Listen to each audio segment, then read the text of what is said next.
All right, everyone. Material from Robert Herr's interview of Joe Biden, the one that led to his exoneration some time ago, has been made public. Link in the description, archived, of course. This is damning. It's damning on like 10,000 different levels, actually. Now, there are two explanations for what we see here. You can take the live link and listen to the audio for yourself. This is a CNN report, by the way. We'll get to what the liberal media is doing in a moment. Don't worry. Again, nuance channel. There are two explanations.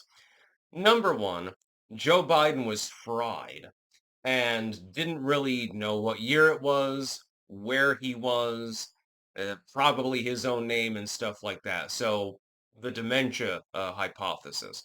This is the most likely one, by the way. We're gonna apply Occam's razor to this one. I think generally speaking, that probably explains it. There is a second possibility though, and that's that Joe Biden was pretending the whole time. Hey, I'm gonna do corrupt shit. I'm going to make sure that people think that I'm befuddled instead of criminal in nature. This has been done before in the US presidency. George W. was a great method actor. He played the retard on TV in order to get away with the shystery shit that he was doing. He managed to pull it off. Pick or choose. One of the two is true. Either Joe Biden is clearly evil and pretending the entire time, or Joe Biden is genuinely, he had dementia, and the legacy media and others knew about this. And Herr's assessment was, well, he's not going to get put on trial anyway because he's a befuddled old man. He can't remember anything. It was a ringing unendorsement of the Biden presidency. Well, yeah, it's fine if he continues as commander-in-chief, even though he's quite clearly whacked out of his head and doesn't know what's going on. Well, very, very intriguing, that particular assessment. I wonder, if I started to pretend to be goddamn retarded and do something criminal, am I going to be able to use that as a criminal defense? No, I don't think so. I think special deference was given in this particular case. Now, to the media, right? Right now, even the liberal media is no longer defending Joe Biden. And I will tell you exactly why that is. Regardless of whether he was just pretending to be insane or whether he genuinely was insane, becomes meaningless at this point in analysis. The legacy media right now, including the liberal media, is throwing him under the bus. And the reason why is because he's no longer politically relevant. He's incapable of holding office again. He's incapable of running for office again. His endorsement won't mean anything. And so they're actually backstabbing him. Yes, indeed, the liberal legacy media currently is backstabbing Joe Biden to the point where I almost have to kind of feel sorry for the dude if it was genuinely dementia that was causing the problem. Because, of course, he can't be blamed for it. Because if you've got dementia, you generally don't know you've got dementia. Well, then that changes things a little bit. If he was just being evil, of course, that would be a different story, but I prefer the former, more easy hypothesis, generally speaking. So I think that this is evidence that Joe Biden was fried out of his gourd, at least in the last couple of years that he was in office. People around him would have known that he was fried out of his gourd, and they covered it up effectively. They circled the wagons and said, look, we're going to pray for the best, basically, and there's nothing more really that we can do.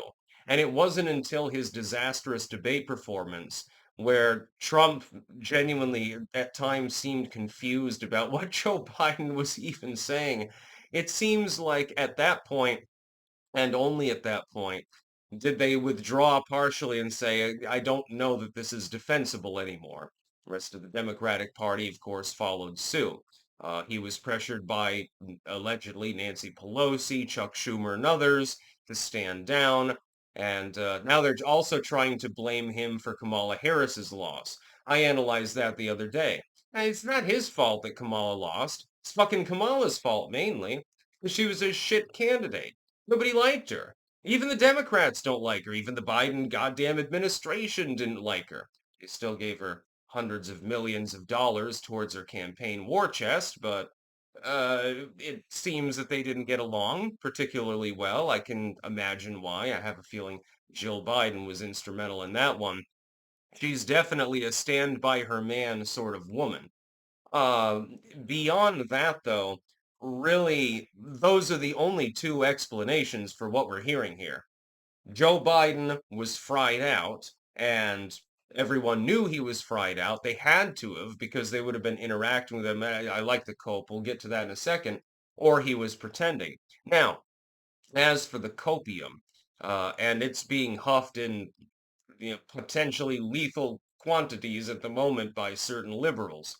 The copium is that, well, Joe Biden, he has a tough schedule, he's an older gentleman, and the testimony lasted several days. He has to go in there for several hours each of those days, and he was tired, basically.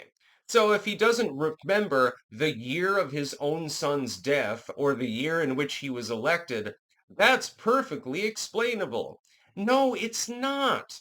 Even if you've got, I mean, unless you've got considerable amounts of dementia, I would think you would probably remember the year in which your own child died. But for some reason, he thought Beau Biden died in 2017, which didn't happen. It was in 2015. I mean, it's not something to chuckle about. It's still his son and shit like that, and he was exposed to depleted uranium and shit like that. Technically speaking, Biden's not lying when he says he died in the war because he died as a result of the war. The kid that didn't smoke the crack was the one that died. That being said, though, you can't even remember the year that your own son died? The hell is wrong with you, dude? Either you're playing stupid or you are stupid. One of these two things is true. Evil or stupid. Those are the only answers that you can possibly give. There's no other explanation for this particular clip. I suggest that you listen to it for yourself because this is clearly a person who is unwell, or at least pretending to be unwell. I believe the former is much more likely, but there is always the possibility that Joe Biden is as good a method actor as George W. Putting him in the category with George W. I got nuclear on Laura's tits earlier. She had a big orgasm. Well, that's doesn't comfort me that that sort of person led the nation, supposedly at least, for 4 years. That doesn't please me in any way, shape, or form. Just saying, I think that most of you probably feel the same. That's about all. Peace out.